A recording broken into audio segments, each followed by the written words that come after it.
All right, so I love multifamily homes because it allows you to scale much easier. Economy of scale. You actually have all your tenants in one place. You're not having to go around all over the country or all over the county or the city and managing your properties. You can hire one manager, usually for a little bit more affordable. Bulk orders and pricing is even cheaper. So in this video, I'm going to talk to you about what to know before buying multifamily homes.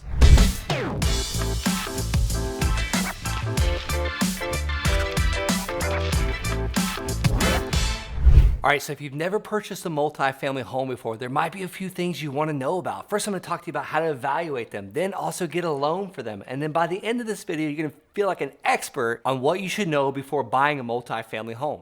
All right, so some states might vary, but usually lending is based on your rents and your leases and your actual income that you bring in via tenants.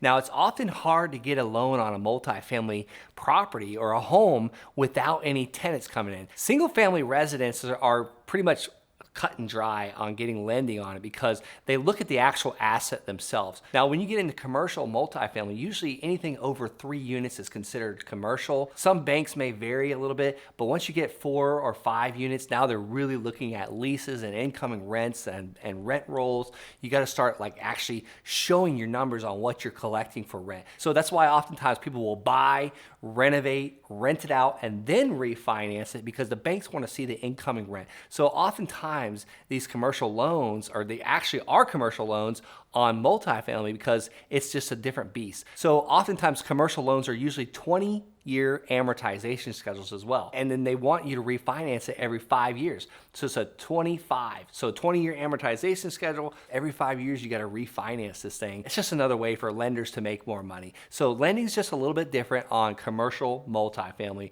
than regular single family residence. And again, you might get away with using your VA loan on a fourplex or less. Now, once you get into 5 units or more, VA loan won't work.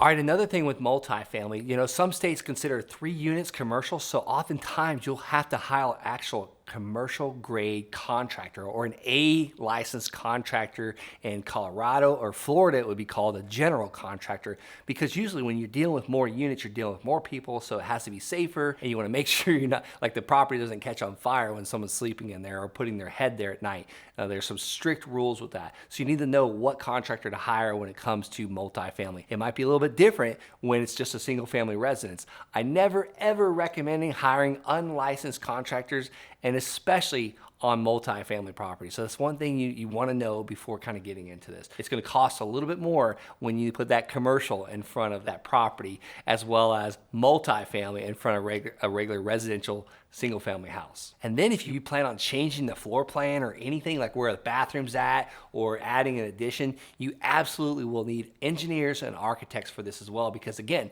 this is multifamily housing, usually commercial, it's a little bit stricter standards. Next, I highly recommend, one thing I learned from doing multifamily is I highly recommend having separate meters. That's separate gas meter, separate electric meter, separate water meter, you name it, sewer lines. Like, these things are way easier to track when you got multiple people. You want a separate meter for each one of those and have those people pay their individual utilities.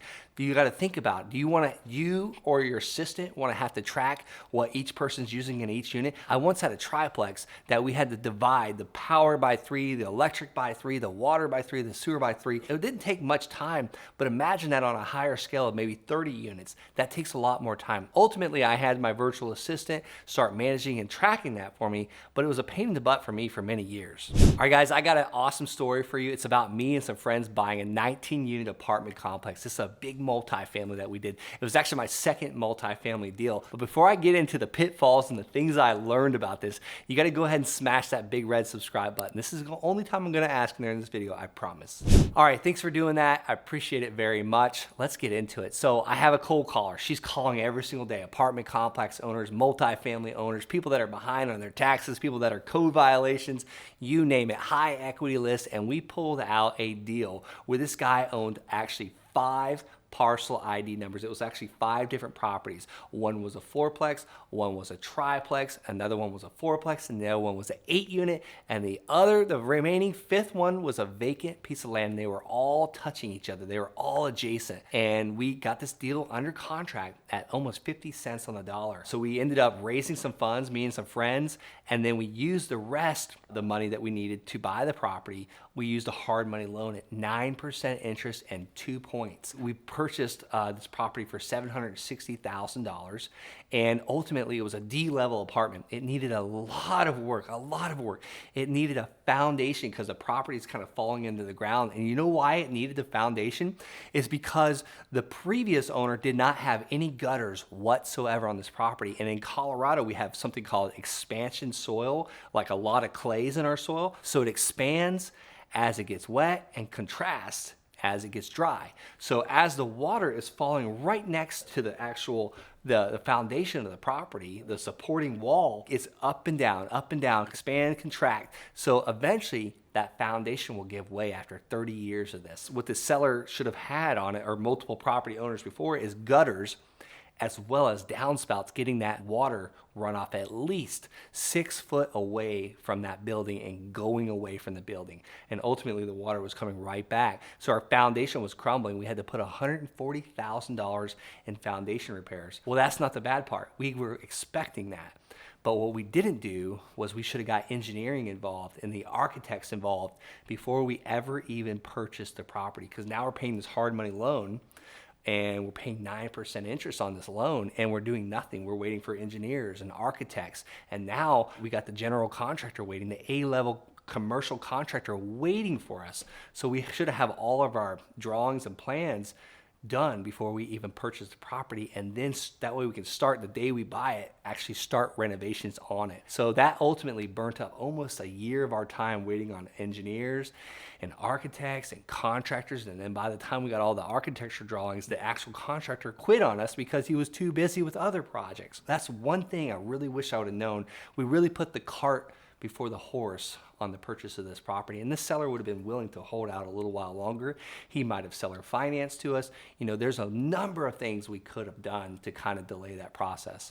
Next thing I wish I would have known is I wish I would have bought a construction fence to put around our property when we first started on it. So as we would start renovating one unit, we still had electricity, so we would have squatters move in during the winter time because we had electric and heat on as well, and they would move right into these apartments. So I wish we would have had a fence, maybe even a security guard or someone on site at all times. So these little things kind of add up, and a bunch of little mistakes really turn into a big mistake at the end of the time. Like, think about it. Think about it, after a couple years of little mistakes, they really add up into a massive one. I mean, mosquitoes kill more people than lions, tigers, bears, and sharks put together. And those little things are super small. They're little small things, but they can create a lot of problems. Little small problems turn into big problems. I'm hoping that you enjoyed this video. I hope you got a lot of value out of it. And I got one free gift for you, and that is the actual postcard that we use to bring in multifamily deals all the time. And that is, that postcard is yours for free today by going to thelandsharks.com. That's thelandsharks.com/postcard.